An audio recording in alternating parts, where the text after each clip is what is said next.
রাসূলুল্লাহ সাল্লাল্লাহু আলাইহি সাল্লাম বলছেন, এক সাহাবী একদিন নবীজিকে জিজ্ঞেস করছে, হুযাইফা, ইয়া রাসূলুল্লাহ, আমি যদি দ্বীনের উপরে চলতে গিয়ে কখনো এমন হয় যে আমার সাথে কেউ নাই, সবাই আল্লাহর নাফরমানিতে লিপ্ত, আমি শুধু একা, তখন আমি কি করব? আল্লাহর নবী সাল্লাল্লাহু আলাইহি সাল্লাম বললেন, ওয়ালাউ আন তাআদ্দা বিআসলি শাজারাতিন, প্রয়োজনে তুমি একটা গাছের গোড়ালি শিকড় কামড়াইয়া ধইরা পড়ে থাকবে একা, তারপরও দিন ছাইর না,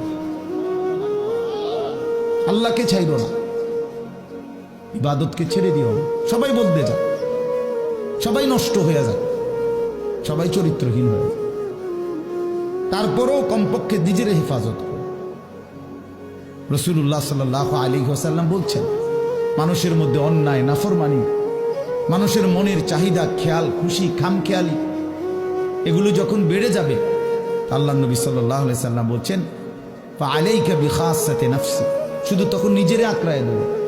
ও দাইল আওয়াম, যাও, না পারলে মানুষের ছেড়ে দাও যে আমি আর পারলাম না, কিন্তু কমপক্ষে নিজেরে নষ্ট করো, নিজেরে বরবাদ করো, নিজের নামাজটুকু পড়ো,